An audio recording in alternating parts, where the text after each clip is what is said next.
Welcome back to Dollar Chronicles.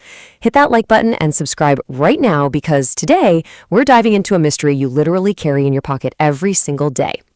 I mean, take a look at a dollar bill. That iconic, unmistakable green, right? Well, what if I told you the quintessential American symbol was actually invented by a chemist up in Quebec? And what if I told you Canada completely rejected it because it fundamentally failed? Yeah. You're going to want to stick around for this because the true story of why American money is green is absolutely going to blow your mind. Okay, let's dive into this. Section 1, the Great Counterfeit Crisis, and when money was tan. To wrap our heads around this, we actually need to jump all the way back to 1775. The Continental Congress is taking its very first steps into nationhood, and they're issuing paper money to fund the Revolutionary War. But spoiler alert, it definitely wasn't green. The financial stakes here were incredibly high. Between 1775 and 1779, the Continental Congress pumped out over $2 million in paper bills. That's a massive amount of money back then. But these early notes, they called them Continentals, were actually tan. They were made from this really distinct cloth mixture, specifically designed to be tough and hopefully stop early attempts at counterfeiting. But there was a massive threat looming across the Atlantic. The British orchestrated this deliberate, devastating forgery plot. They basically just flooded the colonies with a huge stream of counterfeit bills. This completely devalued the real American currency and caused absolutely catastrophic inflation. I mean, by the end of the Revolutionary War, thanks to this economic warfare and rampant overprinting, those tan Continentals, practically worthless. The trauma from that runaway inflation was so severe that in 1792, the Coinage Act strictly banned paper money altogether. Only copper, silver, and gold coins were allowed. But let's fast forward a bit to the 1850s. The American economy is booming, populations are expanding, and paper notes issued by private banks come flooding back into local communities. Only this time, they faced a brand new, high-tech threat: photography.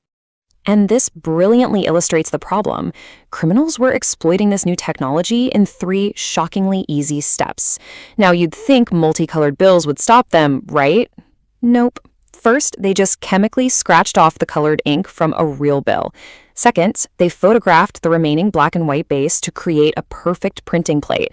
And third, they just hand-painted the fake colors right back onto their counterfeit copies.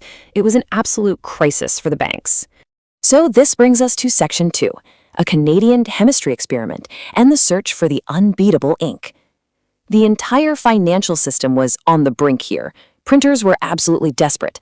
They needed an ink that could not be chemically removed, scratched off, or photographed by these determined counterfeiters. And the search for this super ink, it leads us straight to a laboratory in Canada. Enter our unlikely hero, Professor Thomas Sterry Hunt.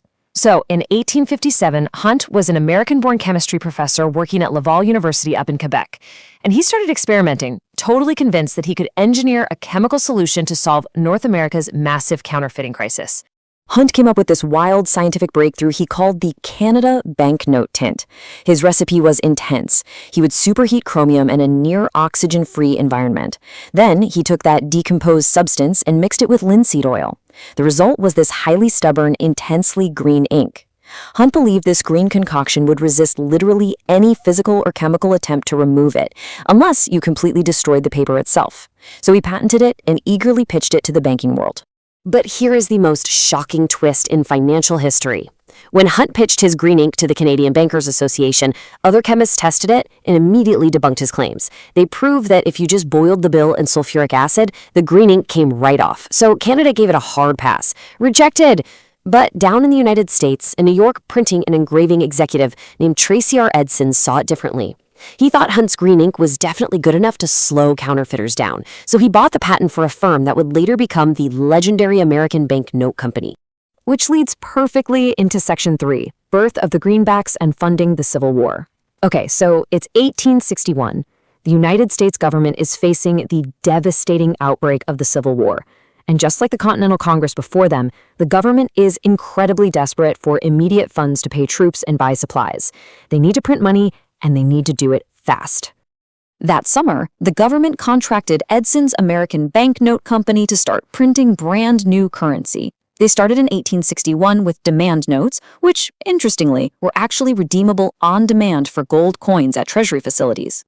But as you can imagine, the war was insanely expensive. So by 1862, they introduced a new series called United States notes. These were established as legal currency without any gold backing at all. To protect this massive new wartime economy, both the demand notes and the United States notes featured reverse sides completely blanketed in that patented, supposedly unremovable green ink from the American Banknote Company. And because of these distinct, vibrant greenbacks, which were designed to stop counterfeiters dead in their tracks, the public instantly gave them a nickname that stuck forever: Greenbacks. That nickname changed everything. But it makes you wonder, do you think a different color would change how we actually value money today?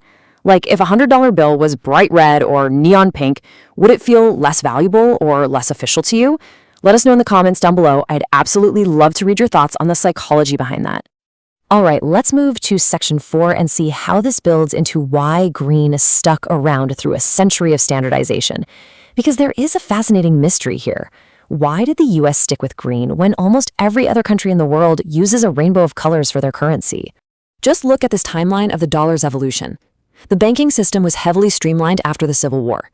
In 1877, the government's Bureau of Engraving and Printing, or the BEP, pushed out private printers and took over the whole process.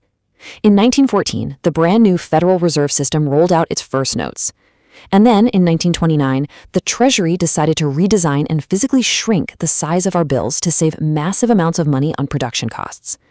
This 1929 redesign was the absolute perfect opportunity to change the color, but they didn't.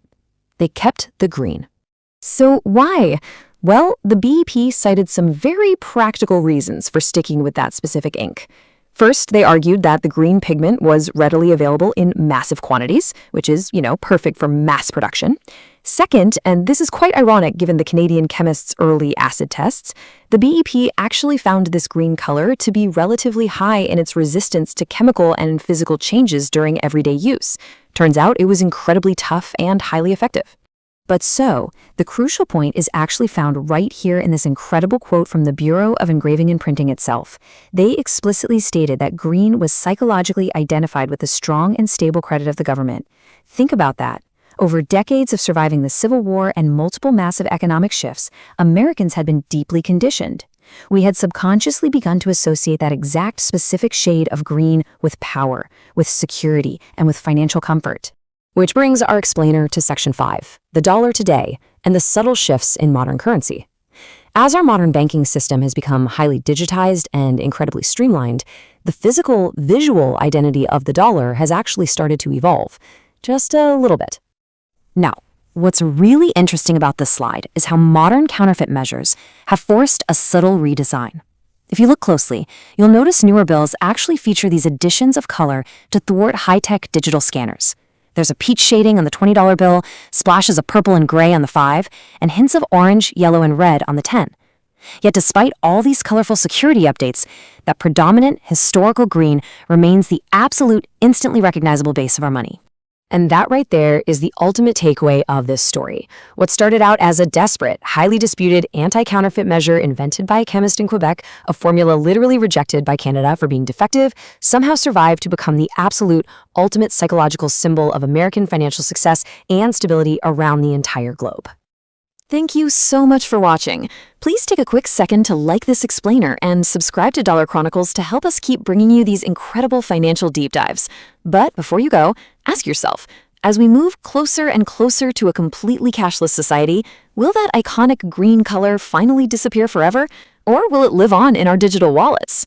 Let me know what you think, and hey, if you thought this story was incredible, wait until you see the next one. Click the next explainer on your screen now.